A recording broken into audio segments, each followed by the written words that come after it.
금융당국이 연일 급등하는 가계대출을 줄이기 위한 추가 대출 관리 대책을 내놨습니다. 내년 7월부터 단계적으로 도입하기로 했던 총부채 원리금 상환 비율, DSR 규제 시기를 앞당기고 제2금융권에 대한 대출 규제 제한도 포함하기로 한 건데요. 네, 김대우의 경제읽기 오늘도 김대우 박사와 구체적인 내용 짚어보도록 하겠습니다. 어서 오세요. 안녕하세요, 박사님.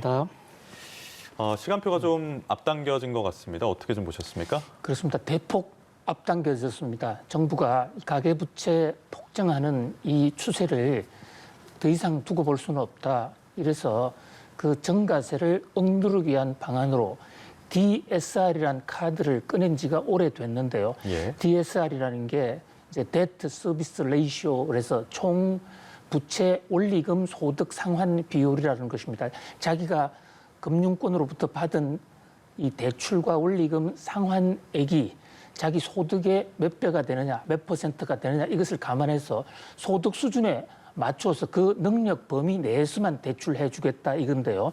지금도 이 DSR 1단계는 지난 7월 달부터 이미 시행이 되어 있습니다. 네. 이 시행된 대상은 투기 지역, 투기 과열 지역, 조정 대상 지역, 이른바 부동산 가격이 급격히 오르는 지역에 가격 6억 원 이상짜리를 담보로 대출받을 때는 지금 적용이 되고 있거든요. 근데 이를 내년 1월 달부터는 각 개인별로 2억 원 이상 대출이 초과하면 그때부터 예외 없이 모두 어느 지역에 살든지 간에 모두 규제하겠다라는 겁니다. 또 3단계도 원래 내년, 내후년으로 예정이 되어 있었는데 이것도 내년 7월 달로 앞당겨 가지고요. 내년 7월 달부터는 대출액이 1억만 넘으면 DSR 규제를 하겠다는 것이거든요. 예. 그래 되면 이게 개인에 따라서 다 다르긴 한데 평균적으로 이 규제를 받게 되면 규제를 받기 전에 비해서 대출 한도액이 주택담보대출의 경우에는 많게는 한 60% 정도 줄어들기도 하고 가장 많은 경우가 한 반토막이 날 것 같아요. 네. 그렇기 때문에 대출 한도가 크게 줄어든다 이렇게 볼 수가 있습니다. 그리고 이 제2금융권의 DSR 기준도 강화할 예정인데 이렇게 된다면 서민들의 피해가 커질 수도 있다. 그런 우려의 목소리도 나오고 있거든요. 그렇습니다. 우선 이제 풍선 효과라는 게 있어요. 한쪽을 누르면 다른 쪽에서 튀어나오는 거. 네. 이것을 실제 풍선도 그렇지만은 이 경제학에서도 이것을 풍선 효과, 발룬 이펙트라고 그러는데요.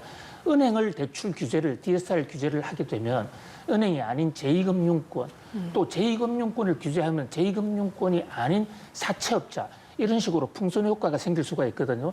사채야 뭐 정부가 규제 또는 관리할 수 없는 대상이지만은 은행권에서 부족해진 자금을 얻기 위해서 제2금융권, 제2금융권이라 하면 신용은행, 보험사, 뭐 종합금융사 또는 뭐 증권사입니다. 이런 쪽으로 이전을 해서 받는 그것도 이제 조절을 하기 위해서 은행권뿐만이 아니라 전 은행권까지 DSR 규제를 50%로 개인별 50%로 줄이고요. 또 금융권별로 그러니까 보험회사 또는 뭐 상호은행 또 카드회사 이런 데도 각각 줄이기로 했습니다. 특히 주목되는 것은 카드론이라는 건데요. 요즘 사람들이 조금 이제 자기가 현찰이 안 돌아가면 네. 카드론 좀 쓰자. 또 영세상공인들도 그렇습니다. 근데 이 카드론이 그동안에 DSR에 완전히 빠져 있었는데 이거 전액을 집어넣게 됩니다. 그렇게 되면 카드론이 많은 사람들은 대출을 못 받게 되고요. 또 주택담보대출이 많은 사람들은 카드론을 못 받게 되고 그래서 특히 이번 제도가 이제 소득 능력 범위 내에서 갚는다 이러니까 당장 소득이 없는 가정주부라든지 또는 청년들 경우에 취업을 하지 않은 사람들 이런 사람들은 은행권에서 상당히 좀 거리가 멀어질 수 있다. 뭐 그런 점에서 정부가 나름대로 여기에 구제책을 마련하고는 있습니다만은 결국은 소득이 없는 사람은 은행권과는 거래하기가 좀 어려워질 것으로 보입니다.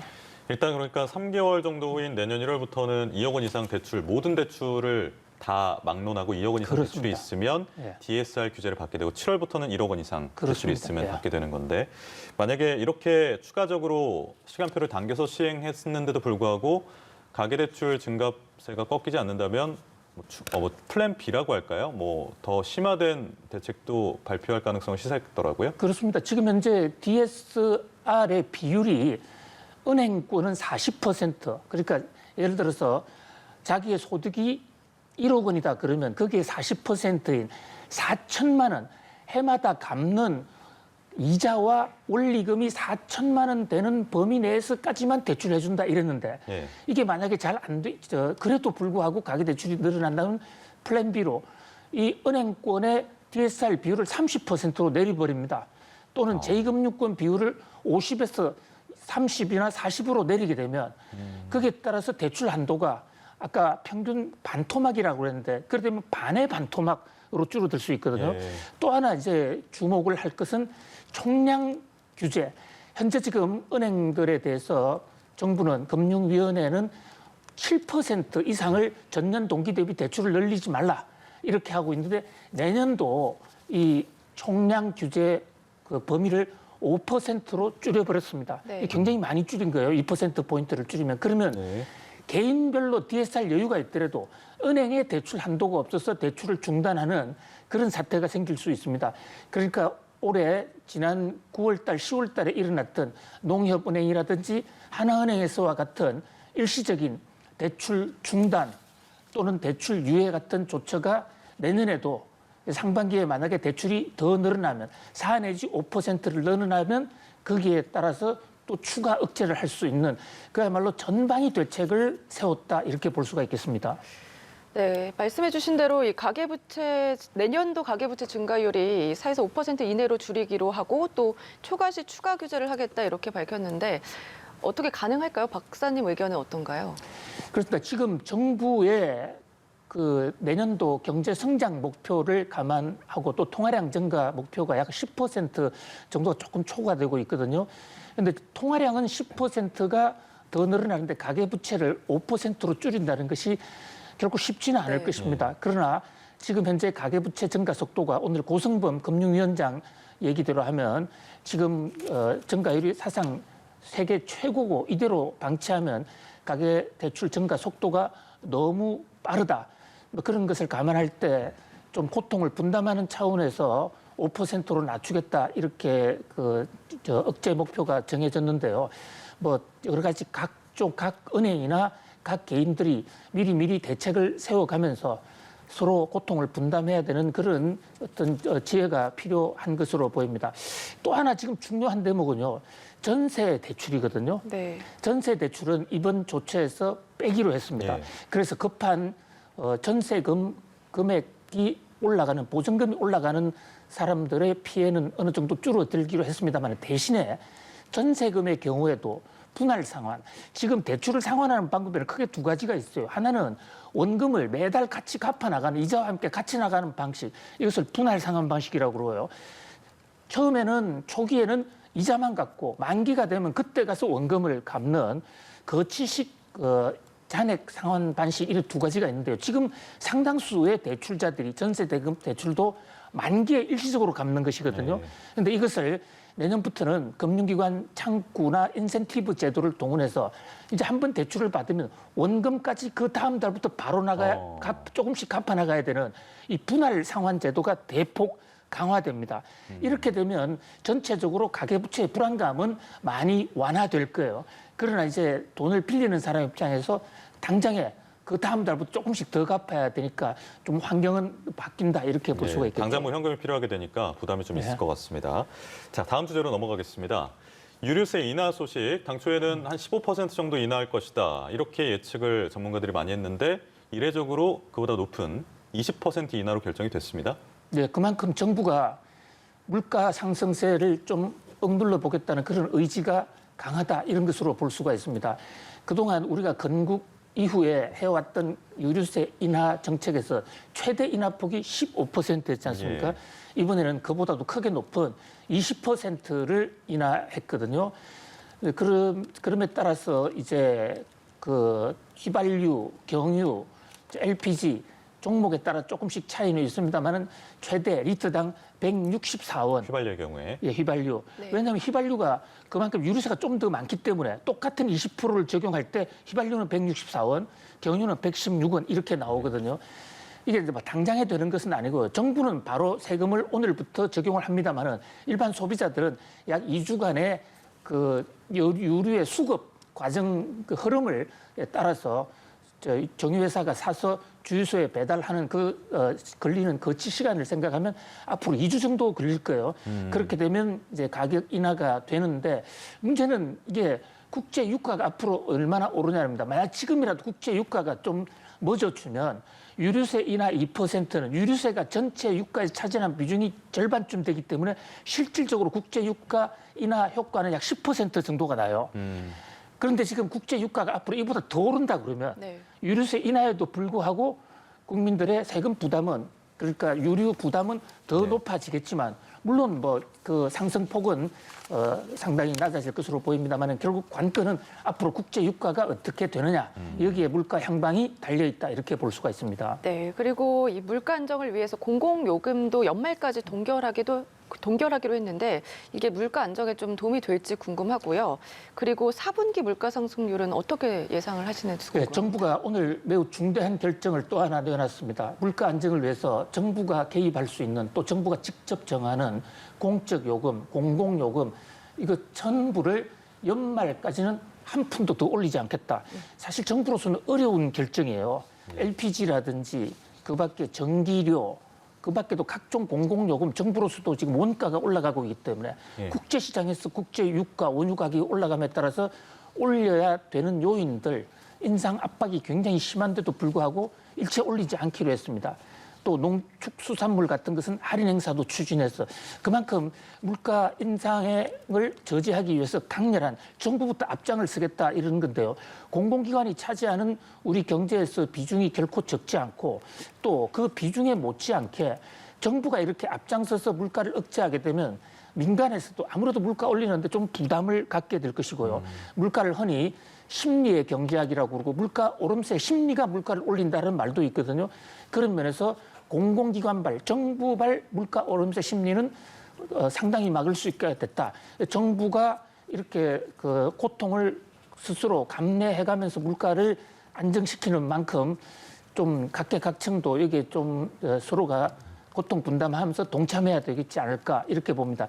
올해 지금 연말 물가가 상당히 지금 들썩들썩거리고 있어요. 네. 식품 가격이 오르고 있고 또 원유 시장에서 유가가 오르고 있죠. 거기다가 공급망 붕괴 이런 맞습니다. 요인들이 없어서 정부가 공급요금을 동결한다 하더라도 올해 억제 목표인 2%는 달성하기가 상당히 어려울 것으로 보입니다.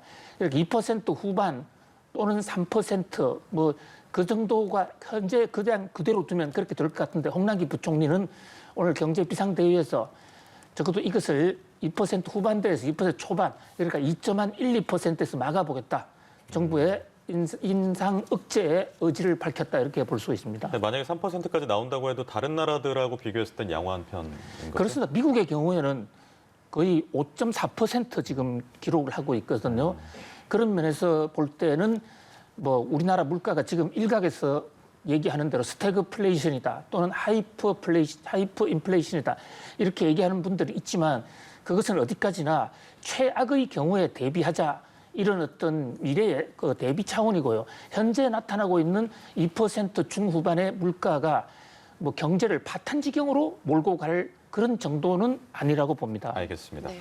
다음 주제로 넘어갈게요. 테슬라가 1조 달러 클럽, 이런 클럽이 있었는지 저는 처음 알았는데 여기에 가입을 했습니다. 그렇습니다. 우연카님도 곧 가입을 좀 하셨으면 좋겠는데요. 네. 1조 달러 클럽이 있어요. 네. 그러니까 자기 회사의 가치가 1조 달러 이상 되는 회사들 실제로 그게 클럽에서 술을 같이 마시고 이런 건 아니고요. 그렇죠. 시가총액이 1조 올라가면 전 경제인들이 그냥 그것을 인정해주는 하나의 그 형이상학적 1조 달러 클럽입니다. 1조 달러라는 돈은 우리 돈으로 오늘 환율로 계산하면 약 1,200조가 되는데요. 네. 올해 우리나라의 예산이 550조지 않습니까? 예. 그러니까 우리나라 예산의 2배. 테슬라 주식을 다 살려면 우리나라 2년치 예산을 하나도 쓰지 않고 야. 다 모아야 된다 할 정도로 생긴 지 18년밖에 안 되는 네. 일천한 회사가 주가가 엄청나게 올랐죠. 현재 1조 달러 클럽에 들어가 있는 회사는 그동안에 4개밖에 없었습니다. 애플, 그다음에 아마존, 구글이라는 회사, 그다음에 마이크로소프트. 근데 이 회사는 그래도 구력이 좀 돼요. 테슬라는 그야말로 자동차 4종류밖에 만들지 않는 아주 신흥 기업입니다. 네. 그럼에도 불구하고 1조 달러 그리고 또 주가도 $1,000가 돌파해서 드디어 이제 $1,000가 됐어요. 예. 그래서 이제 오늘 일론 머스크 테슬라 오너 얘기는 이제는 $10,000로 가겠다. 또 이런 호언장담을 하기도 했습니다. 네, 이렇게 최단 기간에 $1,000를 달성할 수 있었던 배경 중에 하나가 렌터카 업체인 허츠의 발표가 호재로 작용한 것 같은데요. 그렇습니다. 중요한 지적이신데요. 이거 우리나라 업체들 또 우리나라 자동차 메이커들 우리나라 소비자들도 유심히 눈여겨봐야 될 대목입니다. 렌트카 회사 중에 미국에서 제일 큰 회사가 헐츠. 네. 우리나라 사람들은 HERTZ라고 돼 있고 헤르츠라고 발음하는 사람도 있고 허르츠라고 하는 사람도 있어요. 뭐 발음이 어찌됐든 네. 세계 최고로 큰 회사인데 이 회사가 10만 대의 전기차를 전부 테슬라 전기차를 사겠다. 10만 대, 뭐 어마어마한 대수입니다. 그렇죠. 세계 최대의 허르츠라고 그러지만 이 허르츠도 총 지금 그 렌트카 가동 물량이 40만 대밖에 안 되거든요. 그 10만 대 사겠다. 엄청난 거고. 왜 이렇게 갑자기 10만 대를 사느냐. 그만큼 이제 전기차가 아니면 미래의 가능성이 없다라고 보는 것이고 또 전기차에 대해서 바이든 대통령이 또 하나의 지원금을 대대적으로 지금 내놨습니다. 그런 면에서 우리도 지금 전기차 속도를 좀 더 당겨야 되지 않겠느냐라는 그런 생각을 해봅니다. 네. 알겠습니다. 오늘은 여기까지 듣겠습니다. 김대호의 경제 읽기 김대호 박사와 함께했습니다. 고맙습니다, 박사님. 고맙습니다. 감사합니다.